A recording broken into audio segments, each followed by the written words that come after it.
नमस्कार, मैं हूं सुमन कुमार, न्यूज़ एट सुमन में स्वागत है आप सभी का। इस वक्त मैं कहाँ हूँ?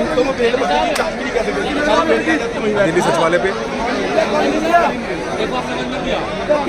और इकलौते में खबर हूँ मैं हूँ जो आपको दिल्ली सरकार की परफेक्ट जो खबरें हैं वो भेजेंगे। इस वक्त आप सिविल डिफेंस पर्सन्स को आप देख रहे होंगे, बहुत बुरी हालत है। ये लेडीज़ गिरी हुई है, हाँ लेडीज़ गिरी हुई है।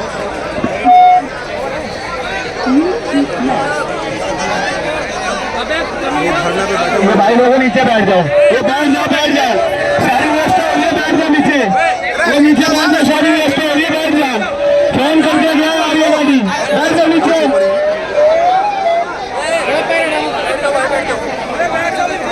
आपसे पहले हमारी सुरक्षा में हालत है हमारी, देख लो ऐसी नौबत है हमारी, कोई सुनने वाला नहीं है हमारा, कोई सरकार ऐसी दुर्गति हो रही है।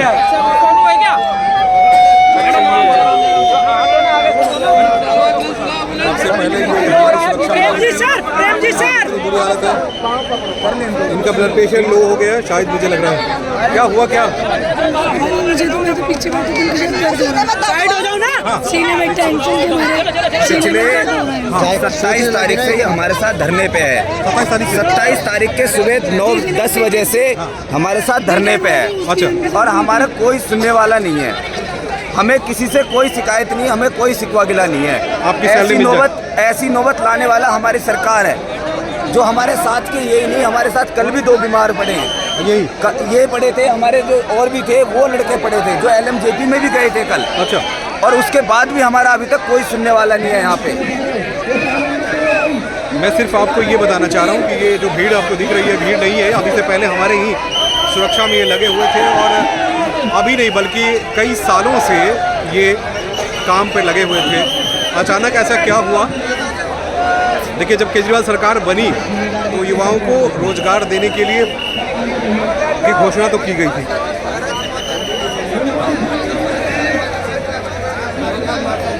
लेकिन कई जगह अब पेचीदियाँ जो फंस रही हैं वो फंस ये रही हैं कि वो जो तरीका अपनाया गया था वो सही नहीं है।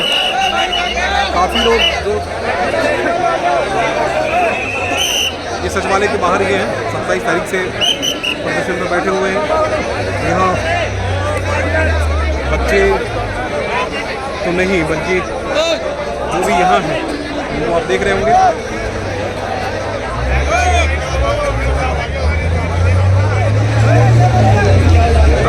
धरना प्रदर्शन, इनकी गलती यही थी कि सरकार का इन्होंने सुना और इन्हें लगा कि हमें नौकरी मिल गई, नौकरी करते भी रहे। अब हालत इतनी बुरी हो गई कि नौकरी से इन्हें हटाने की डिसीजन केजरीवाल जी खुद लिया, इनको नौकरी से हटा दिया जाए।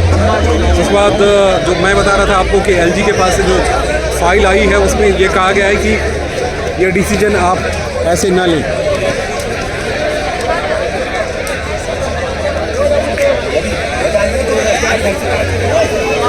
आप कितने साल से नौकरी कर रही थी? बताइए। 4 साल से। हाँ। कहाँ आप पोस्टिंग आपकी कहाँ थी? हमारे सीमापुरी डिपो में। सीमापुरी डिपो, बस डिपो में? हाँ जी। अभी क्या कहा है? अभी तो हमें कुछ नहीं कहा, ये कहा है 31 तारीख 30 तारीख लास्ट है, तो हमें निकाल दिया जाएगा मार्चल से। अच्छा, मार्चल से निकाल दिया जाएगा। 5 महीने से हमारी सैलरी नहीं आ रही, 5वां महीना चल रहा है। तो परिवार कैसे चल रहा है? परिवार कैसे चल रहा है? बस किसी से मांग लेते हैं, उधार ले लेते हैं कि कहते हैं हमारी सैलरी आ जाएगी जब हम दे देंगे। कितनी सैलरी आपको मिलती थी? हमारी सैलरी 840 रुपये थी। ना तो सैलरी आ रही है, बस उधार ले लेके घर चला रही है।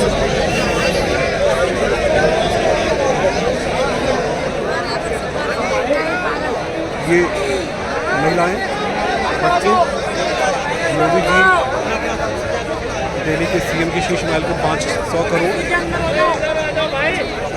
CM केजरीवाल जिसे हमारी मम्मी 5 महीने की सैलरी नहीं मिली।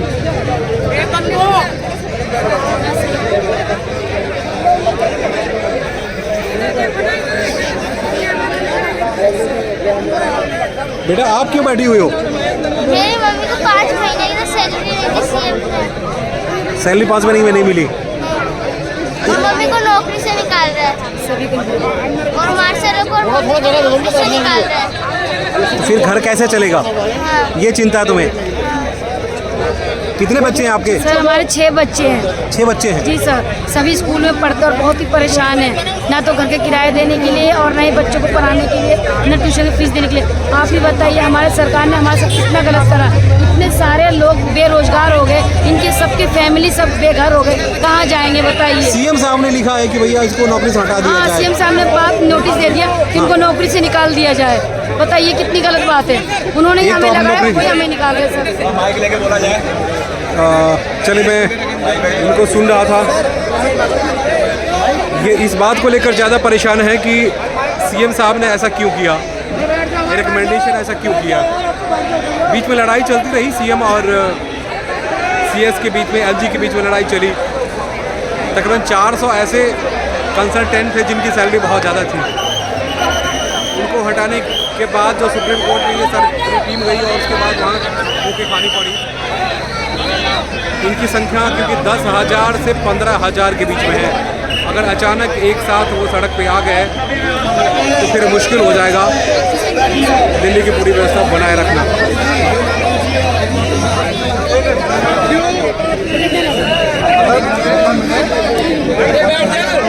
आप कब से बैठे हुए हो? हम लगातार 7-8 दिनों से यहाँ पे बैठे हुए हैं। अच्छा। और हमारे को आश्वासन दिया जाता है, कभी एलजी हाउस भेजा जाता है, कभी केजरीवाल हाउस, सीएम हाउस भेजा जाता है, पर हमारी जो बिल्कुल परेशानी है इसका कोई समाधान नहीं किया अभी सरकार ने।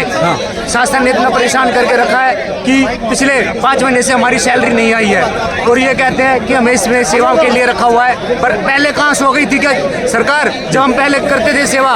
ये बातें हमें पहले क्यों नहीं बताई गई? इसलिए हमें इतना परेशान कर रखा सरकार ने। बच्चे घर पे भूखे हैं, तो त्योहारों का सीजन चल रहा है, कहाँ से कैसे कोई करेगा?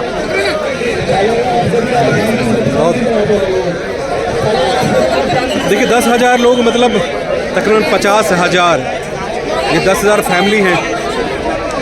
5 महीने से सैलरी न मिलना, दिल्ली में आप सोच रहे हैं ना, एक एक दिन काटना मुश्किल होता है। यहाँ सांस लेने के लिए भी पैसे देने पड़ते हैं, घर के किराए, तमाम सारी मुश्किलात हैं। जब डिसीजन लिए जा रहे थे उस वक्त इनको अगर ये बताया जाता कि आपकी नौकरी चली जाएगी तो शायद ऐसा नहीं होता।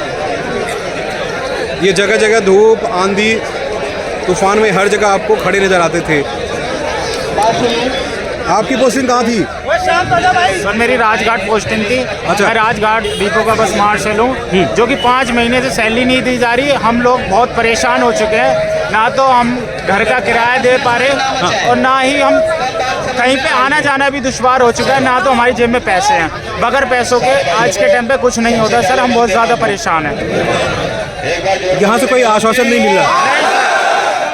देखो दोस्तों, अभी जोश कह रहे हैं, हाँ जोश है। जी सर, जोश तो बहुत है। कैसे जोश? अभी खाली पेट कैसे जोश रहेगा? सर जोश जो थोड़ा बहुत है उससे ही कर रहे हैं सर। जहाँ पहले 2 रोटी खाते थे वहाँ अब 1 रोटी खा के गुजारा कर रहे हैं। बच्चे कैसे बने? उनकी पढ़ाई लिखाई कैसे चल रही है? सर कुछ भी नहीं चल रही, क्या करें सर, घर में बैठे हुए हैं, घर में ही पढ़ा रहे हैं। जो अच्छा। आता है वो पढ़ा देते हैं, नहीं तो नहीं हो रहा। मैंने स्कूल से हटा दिया क्या? नहीं सर, बच्चों को मना कर दिया वहाँ से, अच्छा। स्कूल से।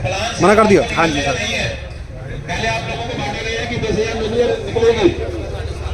अरे वो अफसर कहाँ हैं जो ये कहते थे, जिन्होंने कहा ये सबसे ज़्यादा कि आपकी जो परेशानी के कारण ये है। कि आपकी गलत भर्ती हुई है, ये अखबारों की न्यूज है।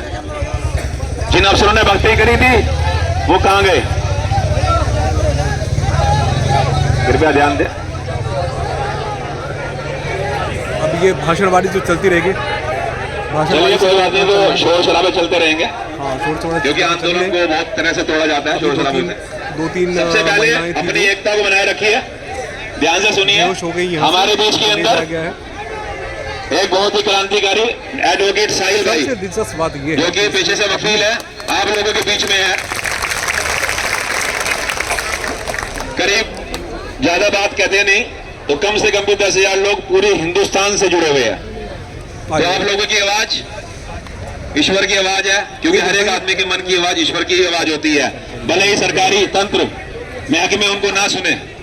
हमारे बीच में डॉक्टर तरुण कोठारी, जो लगातार पिछले कितने ही सालों से, शायद 200 लोगों ने उनको यूट्यूब के ऊपर सुना होगा, डॉक्टर तरुण कोठारी जब नकली वैक्सीन इत्यादि लगाई जा रही थी, मास्क के चालान काटे जा रहे थे, तब ये खड़े होकर लोगों को जागरूक कर रहे थे। आज उसका रिजल्ट आप लोग देख रहे हैं, कैसे लोग हार्ट अटैक से गिर रहे हैं।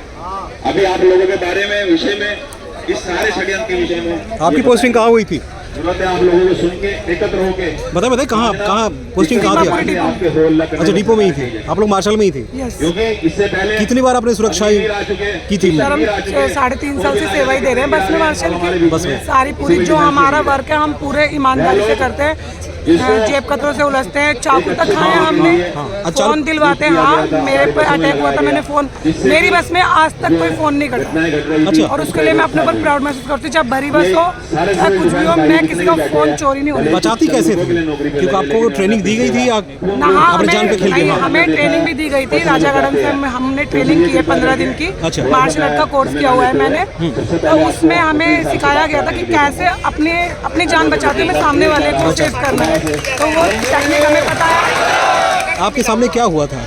चाकू आप बता रहे थे? चाकू जैसे जेब कतरा चढ़ता है तो हमको बस में काम करते करते पता लग गया कि जेब कतरे कैसे होते हैं। अच्छा। तो हम अलर्ट हो जाते हैं जब बस में चढ़ते हैं। तो हम नज़र रखते हैं उन पे कि वो किस तरीके से फ़ोन निकालेंगे। जैसे ही वो फ़ोन निकालते हैं तो हम उन्हें वहीं पर ही रोकने की कोशिश करते हैं, तो वो हम पे अटैक करते हैं। लेकिन हम उसकी ना देखते हुए, अपनी जान की परवाह नहीं करते, हम उस चीज़ को पकड़ते हैं, फ़ोन दिलवाते हैं। ये देखिए मेरे हाथ पे यहाँ पे चाकू लगा हुआ था 73 की 6 पे, जब मैं वर्किंग थी हसनपुर डिपो के सामने। अच्छा। हाँ, और बड़ी बस में मेरे चाकू लगा था, ना तो किसी सवारी ने बचाया था, सिर्फ मेरे स्टाफ ने मुझे कोऑपरेट किया था।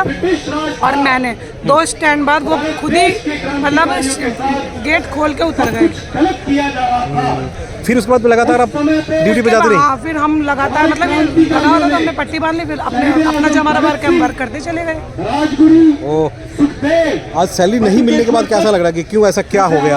अब सर ये 5 महीने से सैलरी, हमारे सारे त्योहार खराब हो गए, सब कुछ मतलब 1 तारीख को करवा चौथ, अब देखो हम लोग